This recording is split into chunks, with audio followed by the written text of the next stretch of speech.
means many things. It can mean empathy, it can mean social entrepreneurship, but everything that we're going to do is going to be in this context of social entrepreneurship. This is the only thing you need to know about social entrepreneurship. There's nothing else. You marry social issues and business models. That is all.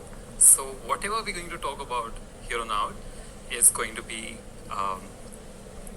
in the context of social entrepreneurship and in the context of entrepreneurship also. So we're going to do 3 lessons that I've learned, 3 mistakes that I've made, which led me to those lessons. So the format will follow is I'll tell you the lesson, then I won't explain it at all.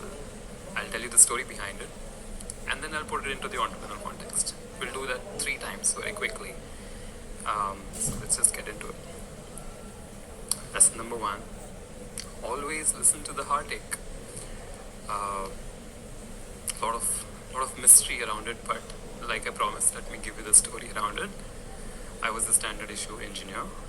The only reason I was an engineer was because my father was an engineer, his father was an engineer, his father was also an engineer, and apparently it was safe back then. So yeah, I became an engineer. I did my time.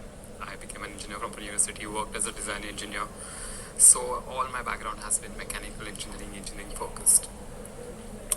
But in the lockdown, when it was peak lockdown in 2020, and I was living in Mumbai in a small apartment, I had a neighbor.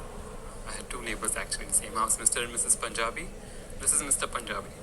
Mr. Punjabi figured out that I don't have access to food because the spoiled brat that I am, I don't know how to cook for my life.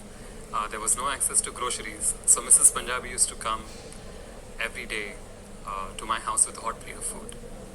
And she used to make sure that I was the person to eat the food first before even they ate. And I had just no clue how to give back to Mr. Punjabi and Mrs. Punjabi. And I used to lose my mind over it. I used to be like, what can I do? And all that came to my mind was materialistic thoughts which didn't really make sense. But then I figured out I had something that they could both use. I had a lot of it back then. That was time. I gave Mr. Punjabi and Mrs. Punjabi a lot of time. I started having meals at their house.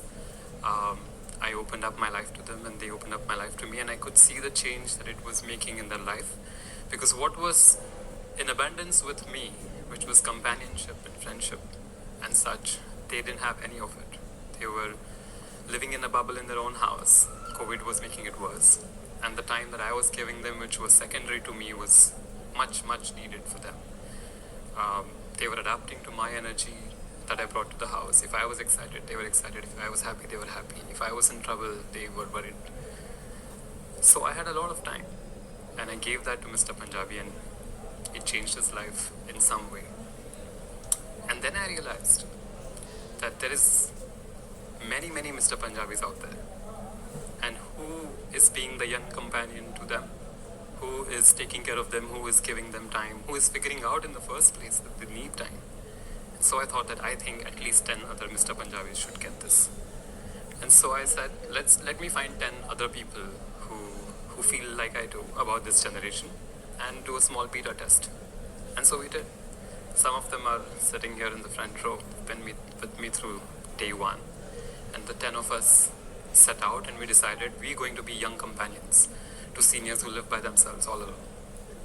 And it became a huge success. I was right. As long as the young person is empathetic, and he has an affection towards the seniors, he can be an auxiliary grandkid of sorts almost to all the young people. And so we launched it under the title Goodfellows. And it became a huge success, and we've been operating for 6 months now. We were all over the place. But coming back to always listen to your heartaches. As a mechanical engineer, as someone who had been through the traditional education system that all of us have been through, I had every reason to not give Mr. Punjabi time. I had every reason to not give the 10 other Mr. Punjabis time, to not do the beta, to not do the launch. But when I was feeling that intense pang and that intense heartache because I was thinking about what he must be feeling, it really made me feel like I need to do something. And you might be thinking that, oh, you felt passionately about it, but we don't come across it often. You all come across that. You're just tending to ignore it, and I'll tell you why you're ignoring it. Because it doesn't match your education, it doesn't match your career, it doesn't match the interview that you're going to give on Saturday for the company and the job you want. But if we don't listen to our heartaches, then what is the point?